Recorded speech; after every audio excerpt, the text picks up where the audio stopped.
everybody, welcome back. Today we're going to be brewing Brewer's Best Belgian Caramel Wit Ale. That's their kit number, 1059.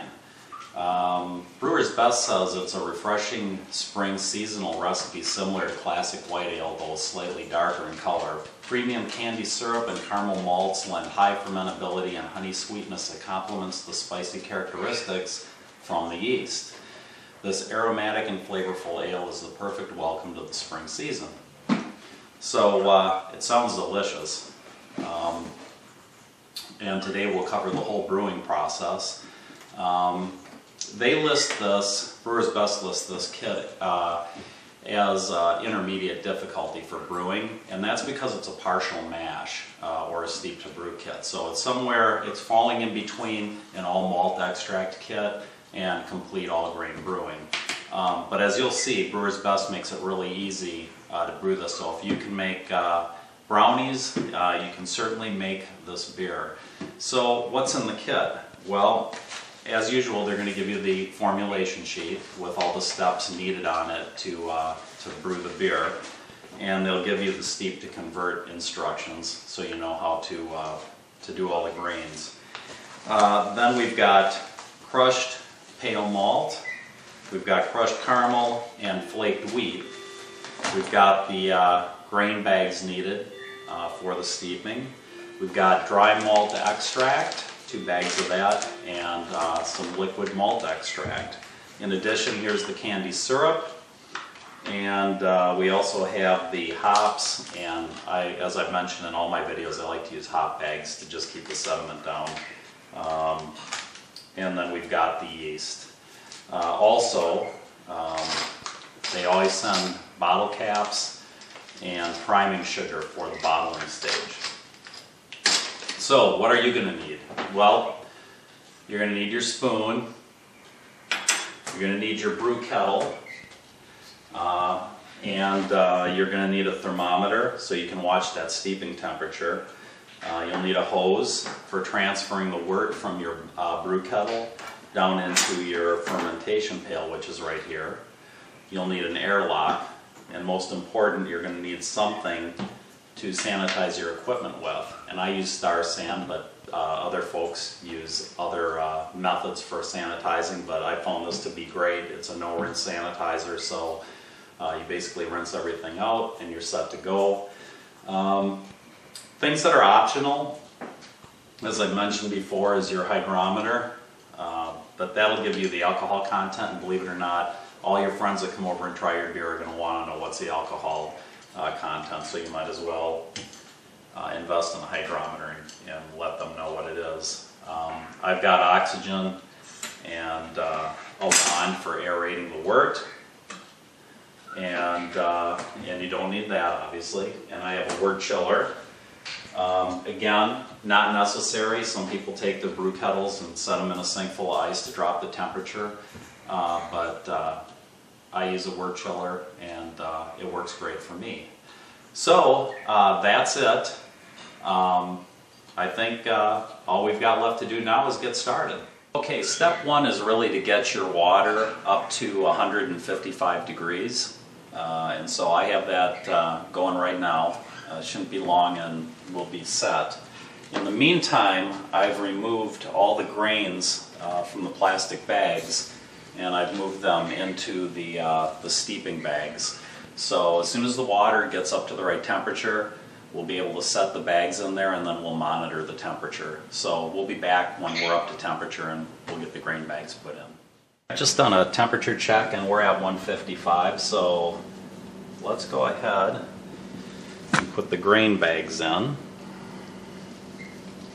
Again, you don't want them really to be compacted in there. You want all the grains to get covered.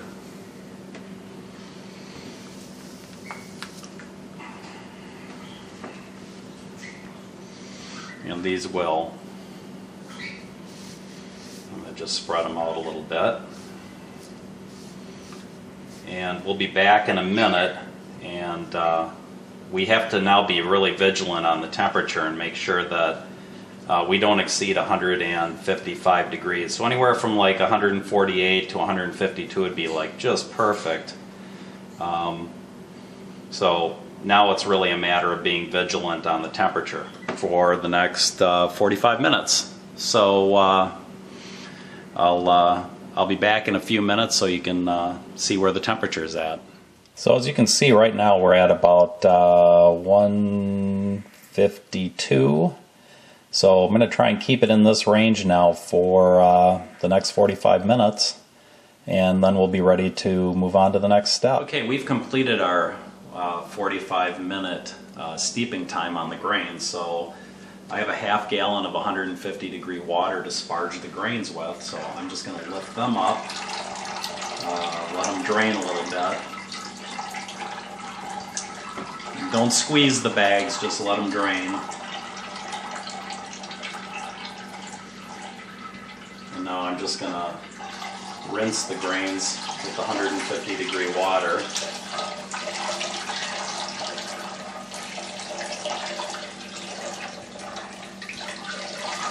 This is an optional step, but it's one I like to do. Get everything you can out of those grains.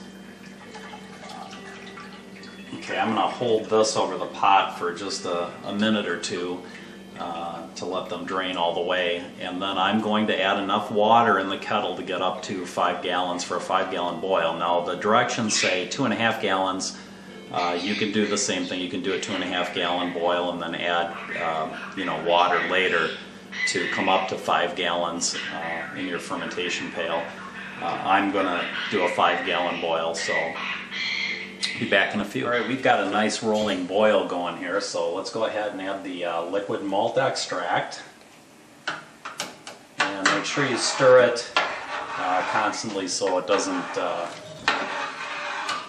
get burnt to the bottom of the boil kettle. And these are great containers. Save them. You can use them for all kinds of things, like putting your hops bags in there or your airlocks. Very handy.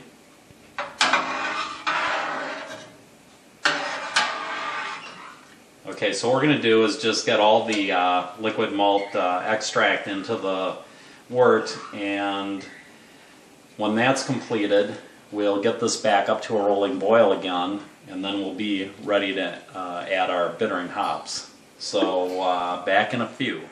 Okay, we have our rolling boil back, so we'll add the bittering hops, and then we'll be on a 45-minute boil. Now somewhere in between there, I'd say 25 minutes from now, I'll be adding the wort chiller. There's probably no reason for you to see that, it just sits in here. But at the end of the 45-minute boil, we'll be adding our dry malt extract and the candy syrup. So we'll be back in 45 minutes. Okay, we've completed the 45-minute boil, so let's go ahead and put our dry malt extract in and our candy syrup.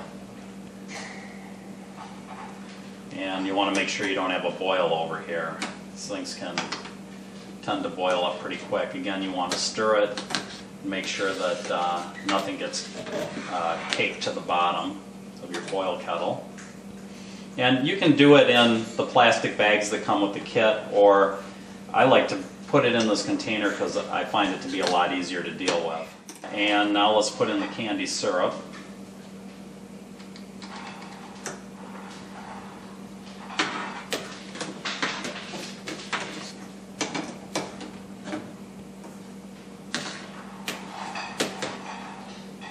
Okay, that's really all there is to it. It's pretty straightforward. So what we'll do now is we go on a 15-minute boil. Okay, we've completed our 15-minute boil, so we're just going to terminate the boil by turning off the heat, and then we'll start the wort chiller.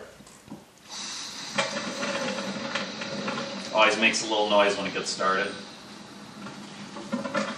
And this usually takes about, I'd say, 20 minutes to chill down before we can drop it down into the fermentation pail. So we'll be back in about 20-25 minutes.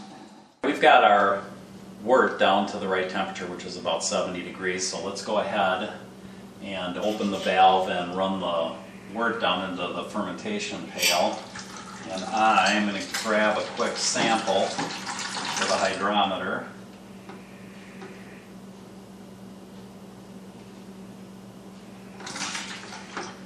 And this will probably take about 5 minutes to run out, so we'll be back in 5. 1.058 on the hydrometer reading, which is in the range where it's supposed to be, and now we're going to aerate the wort. Again, it doesn't have to be rapid. It can be relatively slow. You just want to get enough in there to really give the yeast something to go on.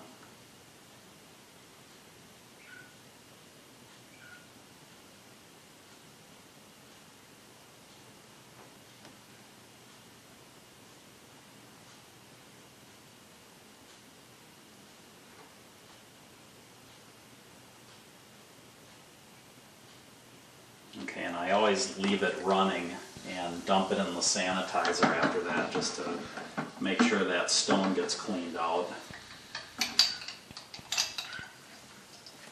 And now we can actually pitch the yeast. In these instructions, it's to sprinkle the yeast right on top of the wort. So let's go ahead and do that.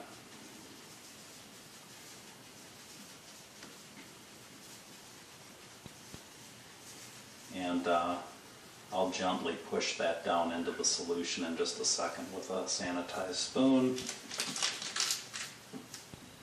I'll tell you what, this brew smelled so good when it was being made. I can't wait to see how it tastes.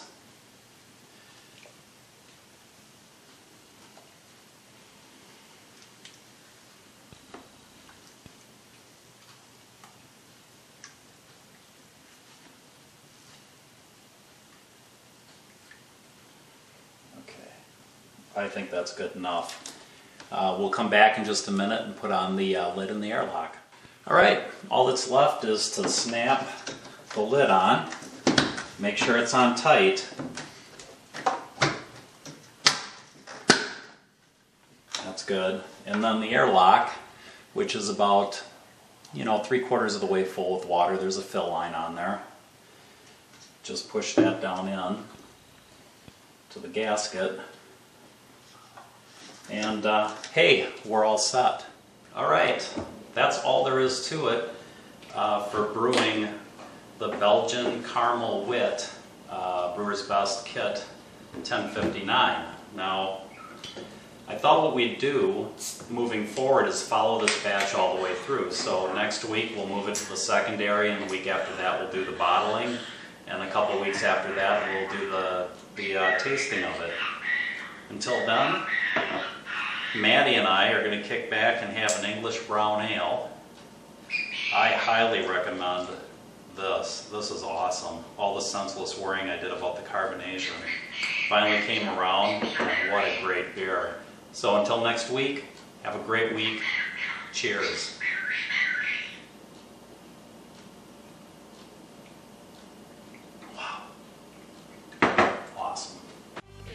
This has been a Matty Boy presentation. Say bye-bye, Matty. Bye-bye.